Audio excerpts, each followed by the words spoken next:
Yo guys, it's your boy Belial and welcome back to another video on this channel. In this video, I'm gonna explain you guys how game modes are gonna work like in this game. There are a total of 3 game modes and we mainly saw a G-Star, the time attack mode. There's also the story and the hunter mode, which the visitors there or the players there could also play, and that's how we also got the informations. Out of these 3 game modes, the story mode is going to be a very vital game mode, a very important game mode, and it's a game mode where Sung Jin Woo is also going to level up or grow with you depending on which chapter you are. Now before we start with this, be sure to watch these videos, especially the Igris vs Sung Jin Woo fight, because there are quite a bit of information which is going to help you to understand this game a bit more. I would overall recommend you guys to watch this fight, and this fight, the 3 fights, and also this boss fight, this time attack mode boss fight.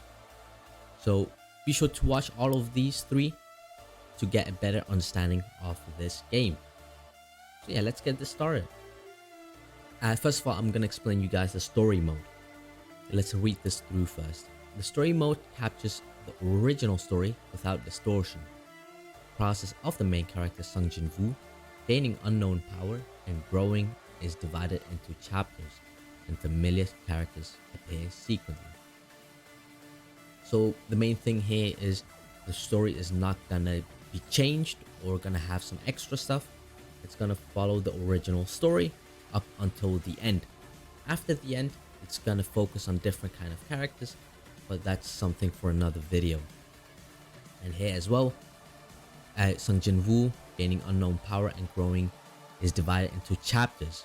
So each chapter, Sung Jin Woo is gonna grow as a player and as an overall character, and his army, his shadow army later on, is also gonna grow depending on which chapter you are or which chapter you finish. Now, every chapter has a combat situation and the user controls and confronts the boss. Attacks and skills vary depending on the weapon, wound, and growth.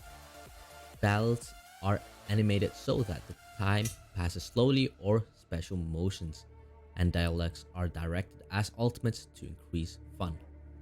The boss of the dungeon can be incorporated into the Shadow Corpse.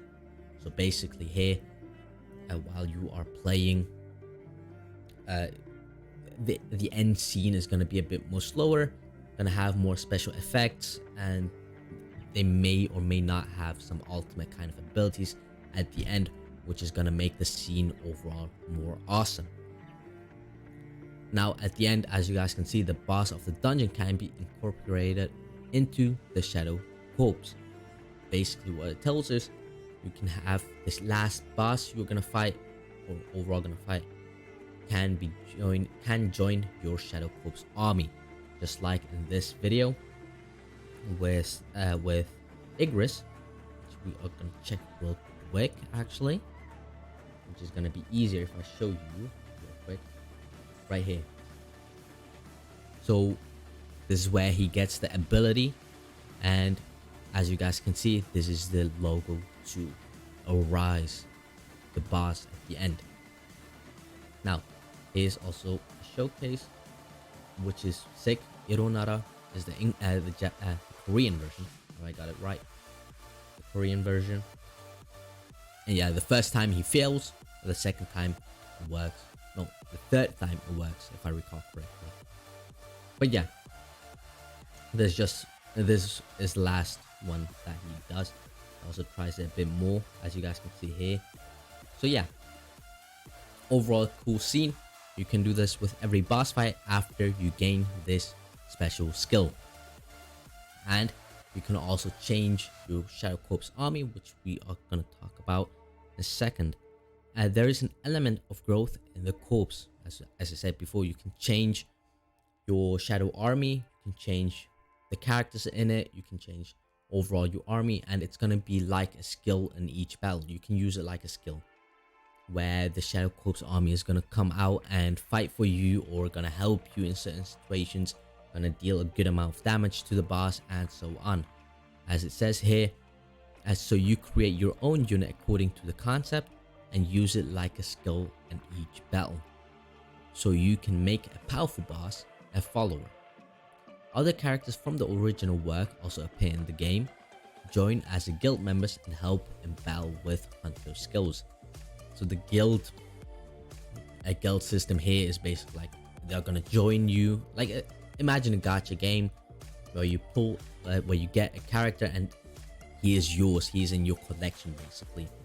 So what you can do is you can use these characters in a special slot, as in like the hunter skills slot, and they are going to help you with certain kind of aspect, as in like you can use them to heal yourself, to deal damage to the boss, and so on. So it's going to be very, very useful.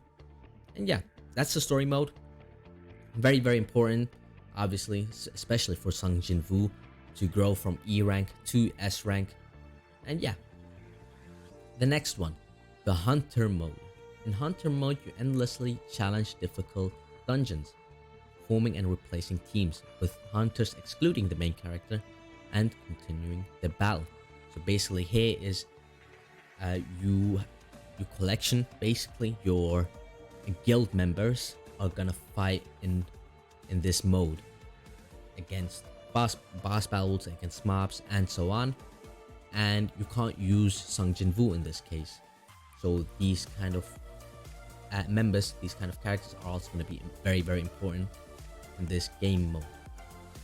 So yeah, and here you fight with 4 hunters. So you will choose 4 hunters and you can change in between them as you like. Once one hunter dies, you can still play with the remaining hunters to defeat the boss, or worst case, till all 4 hunters die. So it's going to be a difficult mode overall. You have 4 hunters in total in your team, and you're going to fight till you make it, or you're going to fight till you die basically. But yeah, that's the hunter mode overall. Very interesting concept. We haven't seen much of it yet. We have seen small glimpse of it. We haven't seen how it works exactly, because at G-Star there was just one stage and that's it. We couldn't see more of it. So hunter mode, depending on it, how the mode is going to be at release, could be a very, very, very important mode as well. But yeah, as of now, we don't have much information about this game mode. This game mode, we have the least amount of information on this game mode.